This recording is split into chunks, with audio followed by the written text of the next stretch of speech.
Assalamualaikum warahmatullahi wabarakatuh. Halo adik-adik, berjumpa lagi di Sudut Pendidikan. Pada materi kali ini akan membahas tentang materi PPKN kelas 9 bab 5, Harmoni Keberagaman Masyarakat Indonesia. Mari kita mulai dengan harmoni dalam keberagaman sosial budaya.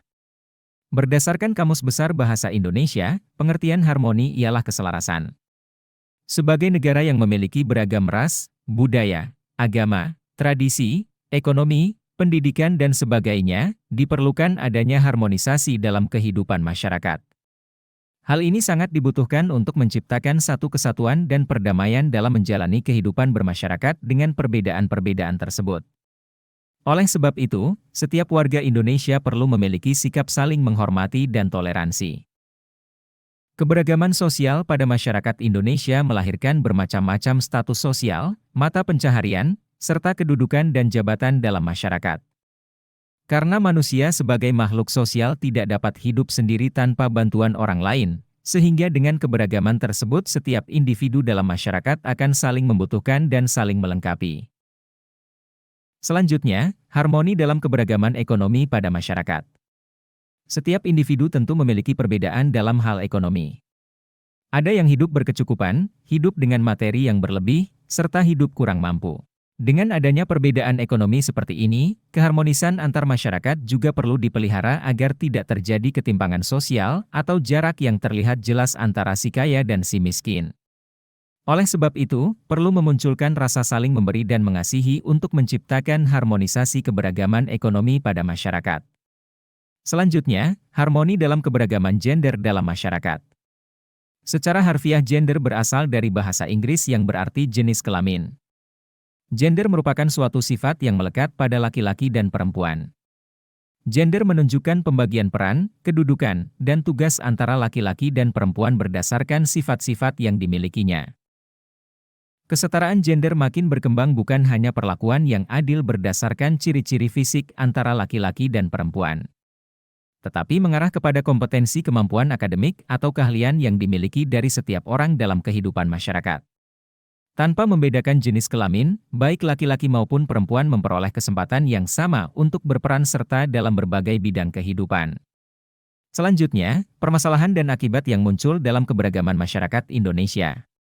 Menurut Soeharjono Soekanto, masalah sosial adalah suatu ketidaksesuaian antara unsur-unsur kebudayaan atau masyarakat yang membahayakan kehidupan kelompok sosial. Masalah sosial muncul akibat terjadinya perbedaan yang mencolok antara nilai dalam masyarakat dengan realita yang ada.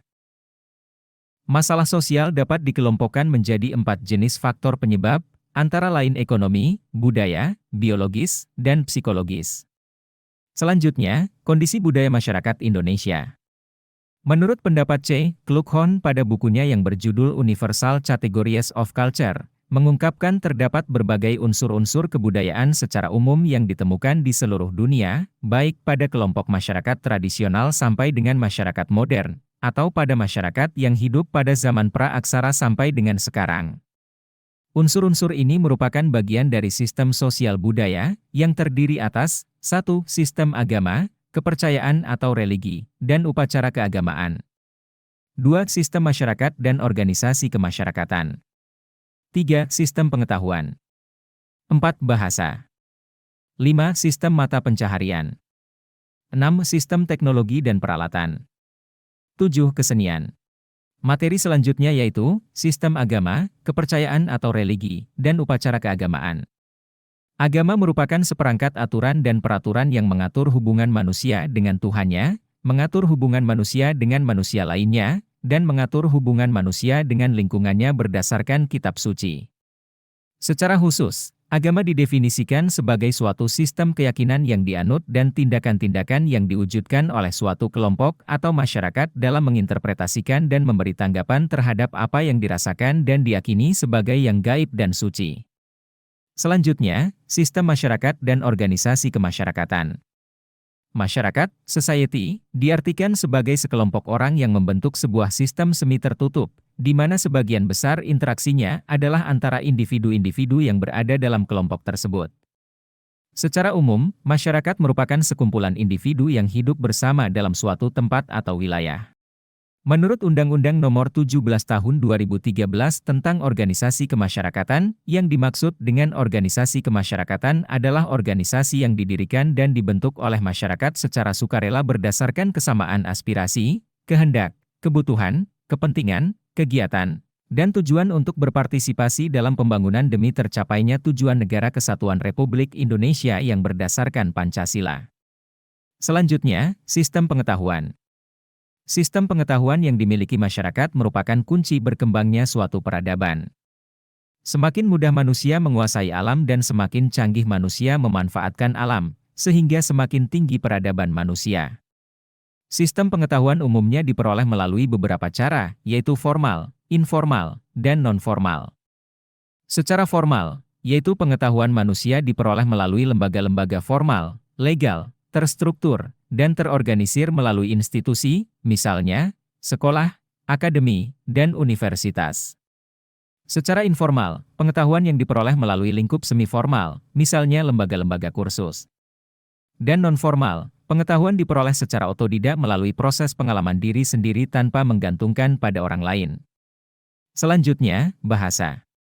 Bahasa merupakan alat penyampai pesan, baik lisan, tulisan, maupun lambang-lambang tertentu. Bahasa merupakan suatu sistem bunyi dan jika digabungkan melalui aturan tertentu dapat menimbulkan arti yang dapat ditangkap oleh semua orang yang berbicara dalam bahasa itu. Bahasa sebagai wadah dari perilaku dan aktivitas masyarakat, di samping fungsinya sebagai alat komunikasi, yakni bidang sosial, ekonomi, politik, kedokteran, perdagangan, teknologi, sains, komunikasi, transportasi, dan sebagainya. Selanjutnya, sistem mata pencaharian. Sistem mata pencaharian merupakan cara yang dilakukan oleh sekelompok orang sebagai kegiatan sehari-hari dalam pemenuhan kehidupan dan menjadi pokok penghidupan baginya. Sistem mata pencaharian disebut juga sistem ekonomi, yang terbagi atas beberapa bentuk, yaitu 1. Berburu dan meramu. 2. Menangkap ikan. 3. Bercocok tanam di ladang. 4. Bercocok tanam menetap. 5. Peternakan. 6. Perdagangan. 7. Bidang jasa. Selanjutnya, sistem teknologi dan peralatan. Peralatan dan perlengkapan hidup merupakan sarana penunjang hidup manusia agar hidup lebih mudah. Sistem peralatan hidup manusia merupakan unsur kebudayaan yang paling cepat berubah. Hal ini sering disebut dengan teknologi yang perkembangannya memengaruhi sistem sosial budaya lain. Kemajuan teknologi dapat memengaruhi unsur religi, kesenian, bahasa, dan sebagainya. Kemajuan teknologi berasal dari pengembangan unsur sistem pengetahuan masyarakat yang terdiri atas 1. Alat-alat produktif. 2. Alat-alat distribusi, transportasi, dan komunikasi. 3. Wadah atau tempat-tempat untuk menaruh barang kebutuhan. 4. Makanan dan minuman. 5. Pakaian dan perhiasan. 6. Tempat berlindung dan perumahan. 7. Senjata. Selanjutnya, kesenian. Menurut Kamus Besar Bahasa Indonesia, seni adalah kemampuan akal untuk menciptakan sesuatu yang bernilai tinggi. Menurut William A. Haviland, seni merupakan keseluruhan sistem yang melibatkan proses penggunaan imajinasi manusia secara kreatif dalam sebuah kelompok masyarakat dengan kebudayaan tertentu. Seni merupakan ekspresi jiwa, ide, emosi, dan perasaan manusia. Seni terwujud melalui keterampilan atau daya kreativitas manusia dalam bentuk karya-karya yang bersifat indah dan simbolis. Seni dapat dibagi menjadi 3 bagian, yaitu sebagai berikut. 1. Seni rupa, terdiri dari seni lukis, seni patung, dan seni ukir. 2. Seni sastra, terdiri dari puisi dan prosa. 3. Seni pertunjukan, terdiri dari seni tari, seni drama teater, dan seni musik. Menurut Haviland, fungsi seni secara umum adalah 1. Sebagai hiburan bagi masyarakat. 2. Untuk menentukan norma perilaku yang teratur. 3. Menambah solidaritas masyarakat. 4. Sebagai simbol komunikasi budaya dengan masyarakat lainnya. Materi selanjutnya yaitu tentang upaya penyelesaian masalah dalam keberagaman masyarakat Indonesia. Pertama, upaya penyelesaian permasalahan sosial budaya. Berikut ini upaya penyelesaian masalah sosial budaya, bisa dilakukan dengan cara, 1. Meningkatkan kualitas kesehatan serta kesejahteraan sosial. 2. Menciptakan lingkungan bersih dan sehat di sekitar tempat tinggal, sekolah, tempat kerja, serta tempat umum. 3. Membangun ketahanan sosial yang memberikan bantuan penyelamatan serta pemberdayaan untuk penyandang masalah kesejahteraan sosial serta korban bencana alam. 4. Mengembangkan iklim yang cukup kondusif untuk generasi muda. Selanjutnya, upaya penyelesaian permasalahan ekonomi. Berikut ini upaya penyelesaian masalah ekonomi bisa dilakukan dengan cara 1. Melakukan persaingan yang adil serta sehat. 2. Peran pemerintah untuk mengoreksi ketidaksempurnaan pasar. 3. Mengoptimalkan kehidupan yang cukup layak atas dasar kemanusiaan yang adil untuk setiap masyarakat. 4. Memberdayakan pengusaha kecil, menengah serta koperasi. Selanjutnya, upaya penyelesaian permasalahan gender. Berikut ini upaya menyelesaikan masalah gender, dilakukan dengan cara 1. Meningkatkan kualitas hidup perempuan dari kasih air masi, khususnya di bidang kesehatan, pendidikan, ketenagakerjaan, hukum, sospol, lingkungan hidup, serta ekonomi. 2. Meningkatkan upaya perlindungan perempuan dari berbagai tindak kekerasan, diskriminasi serta eksploitasi beserta penanggulangannya. 3. Mengembangkan perangkat hukum serta kebijakan peningkatan kualitas hidup serta perlindungan perempuan di berbagai bidang pembangunan daerah. Sekian rangkuman tentang materi PPKN kelas 9 bab 5. Terima kasih sudah menyimak materi pembelajaran ini sampai selesai. Semoga bermanfaat buat kita semua. Jangan lupa like, comment, and subscribe. Sampai bertemu kembali di materi selanjutnya.